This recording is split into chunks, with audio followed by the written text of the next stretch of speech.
Somebody asked me that day a question, what do you teach? I say, what comes true, where you have learned. I say, right from the great teacher itself. For how long you studied? I say, earth year, couple of years, 20, whatever you want to call it. But if you want to know the reality, for billions of years, this is the only job I have been doing.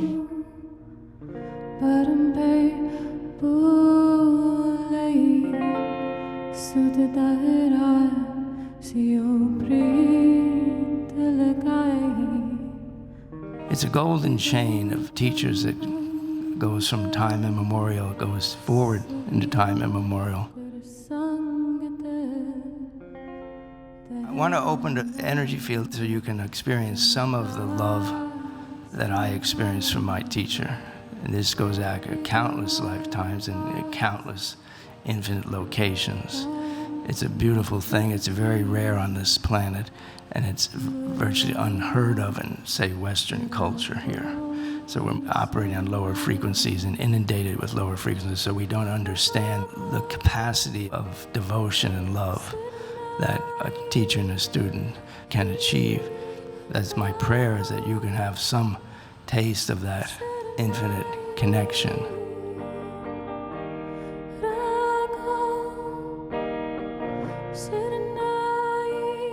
One of the things that I personally never questioned was my teacher and my path. I might question myself a lot, but then I turned to the teacher to guide me, turned to the technology to guide me. There's infinite love in the lineage. There really is.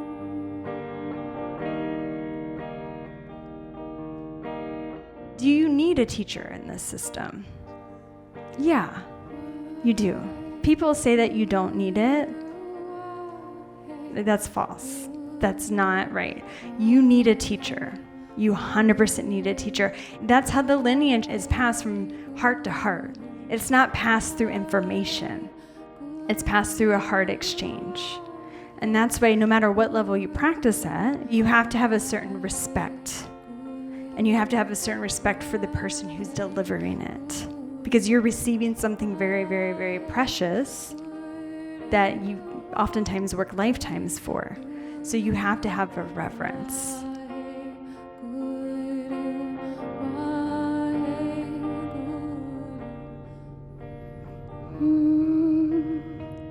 When I married Harijiwan, he had me watch the film The Secret World of the Lama, because he said, Mandev, you're entering the secret world of the Lama. And he's a very private person and a hidden yogi. And he's extremely rare because he holds two lineages at the same time. Usually a practitioner, you have one lineage, one technology, and that's it. And you can't really practice from both, but he can. One lineage that he holds is from the Tibetan side with Lama Lilienpo, and the second lineage is with Yogi Bhajan, both of whom studied with Sant Hazara Singh. And we're lucky to even be celebrating his birthday this year because, we almost lost him a few times. And one night in particular, it was after midnight, we were in the emergency room, and I remember there's 4 to 5 doctors in the room, including his daughter. There was a bunch of nurses. Everyone was trying to stabilize him. And I remember at one point, his daughter leaned over and asked him, Papa, you're not going to leave, are you? And then after the doctors took him, I walked all around the hospital for hours and hours and hours, just chanting the Mo mantra over and over again, nonstop. This mantra, I have a deep relationship with. It roots you into the heavens and it roots you into the earth. And I was trying to use my relationship with it to keep him here.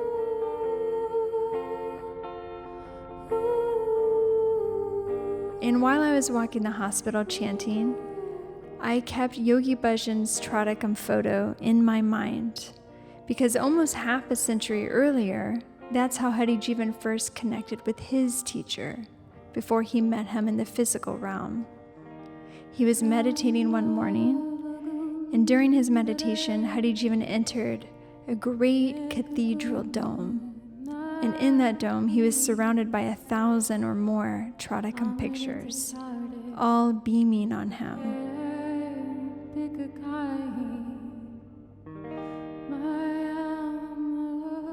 And as I was walking the hospital, I remembered several stories that Harijiwan told me.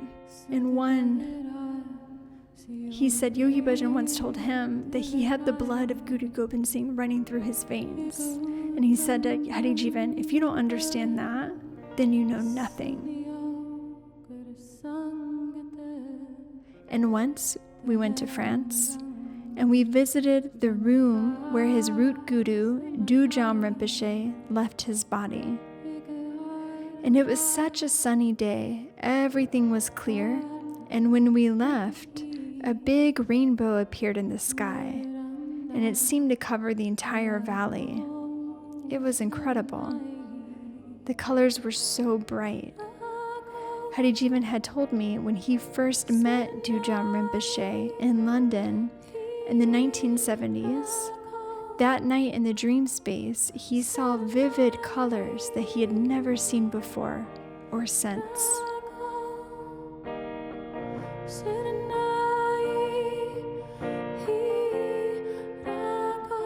And another story is when Yogi Bhajan's wife spoke to Yogi Bhajan, saying, you need to talk to Harijiwan right away. You must talk to him right away. Talk to him, talk to him. Yogi Bhajan looked at her and said, I know what every hair on his body is doing.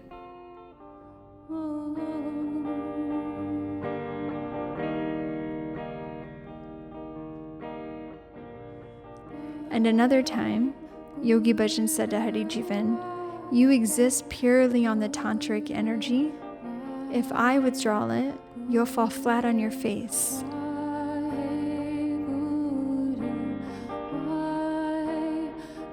And so Harijiwan's been very public by saying he served his teacher, Yogi Bhajan, for lifetimes upon lifetimes. All of his lifetimes, he's just served his teacher.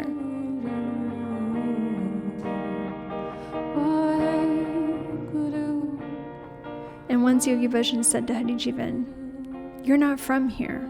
You were on Saturn, and you wanted to go to Jupiter, and I didn't think that was a good idea. So I brought you here.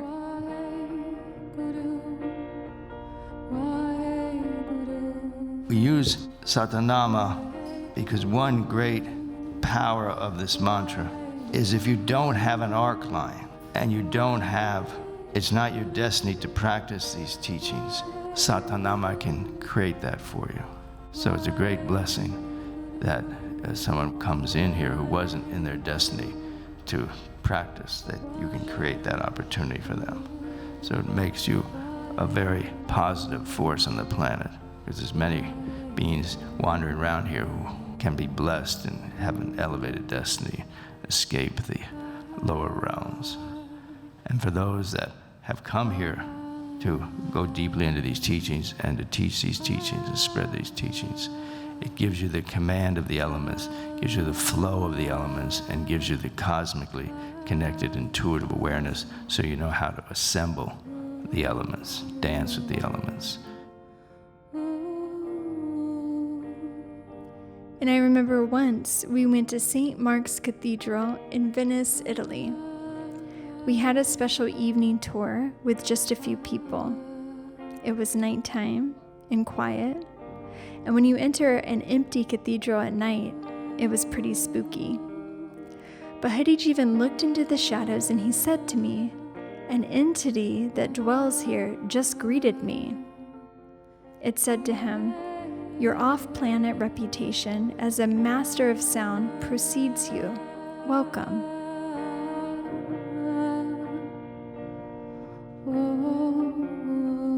Harijiwan, as you know, carries a special sound that he's bringing to the planet Earth. And the main way he transmits that sound to his students is through Mahan Jap. And after I married him, the main way he transmits it, because it's a tantric path through a female body, is through Long Mo Mantra. And those who have practiced Long Mo Mantra with me know it's completely changed our sound.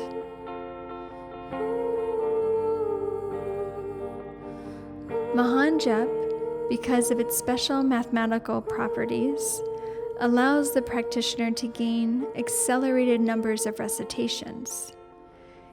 And we've done Mahan Jap in some amazing PowerPoint places, broadcasting that sound into the planetary energy grid.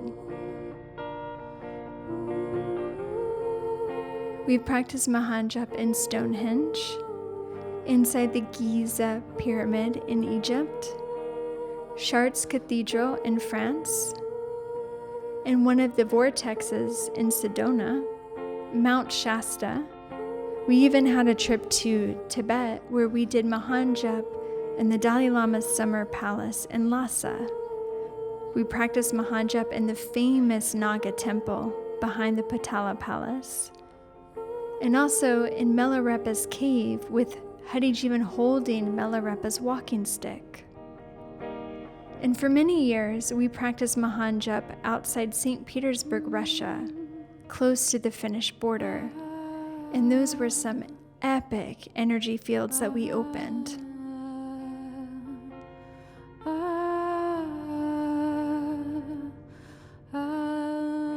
In Louis' famous crystal shop in Glastonbury, England, which sits on a convergence of ley lines and is inside the heart of Avalon, we practiced Long Mo Mantra for a couple of nights. We practiced Long Mo Mantra in the Abbey on the Isle of Iona, where many people in the group heard within our sound these beautiful angels singing along with us, like a celestial choir. It was one of the most beautiful sounds I've ever heard.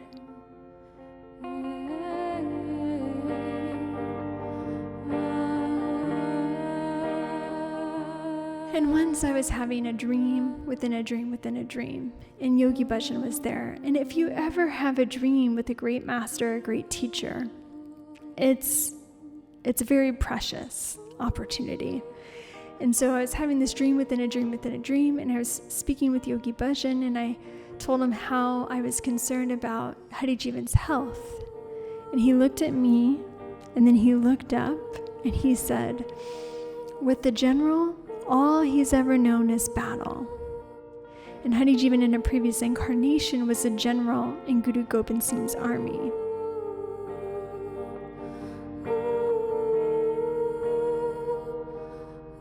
And I think it was about 3 to 4 days I worked non-stop on the Feudal Flow of Fate film.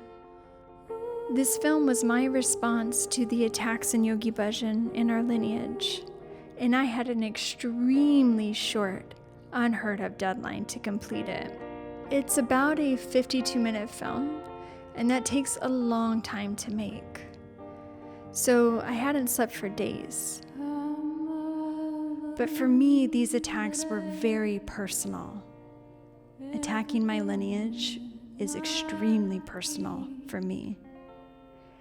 And I had to say something, I had to do something. Too much was at stake.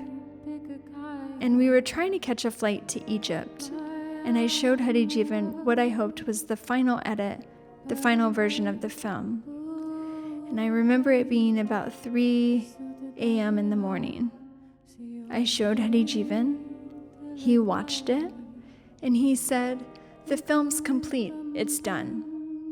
And then he heard Yogi Bhajan tell him, fire away, General. Then we posted the film.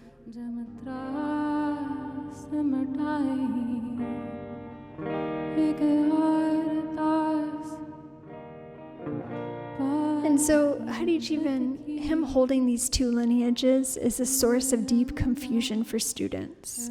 Very deep confusion. And he told me recently, the confusion makes him extremely happy. And I said, why would that make you happy, to confuse them? He said, it makes them have to figure things out. And so I see that a lot of times, even students who are very close with him, they make a lot of mistakes and they think he's going to correct them. But again, he's a Saturn teacher. And so if you have a teacher, you want to take every opportunity you have to practice, because in the blink of an eye, it can all go away. And that's one thing that I've always known, but I hold even more sacredly within my own heart. And I hope other people can open their hearts and to the practice and to the Dharma.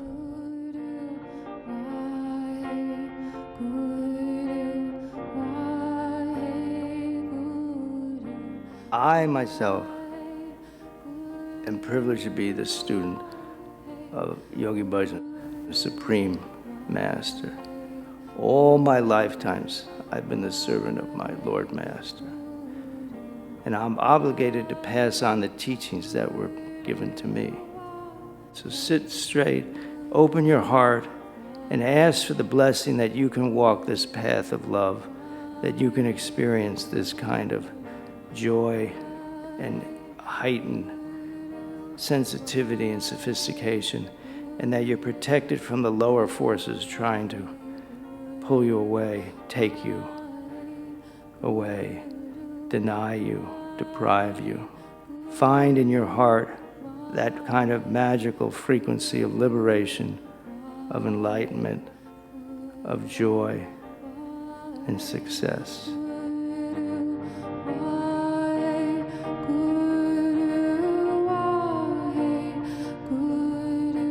Over the years, Harijiwan has collected many esoteric books. And one of my favorite passages was recorded by Yeshe Tsogyal. She was the chief disciple and consort of Padmasambhava. Lady Tsogyal asked the master, "Great master, the master and teachers of the greatest importance when entering the door of the secret mantra teachings, what should be the characteristics of the master whom one follows?" The master replied,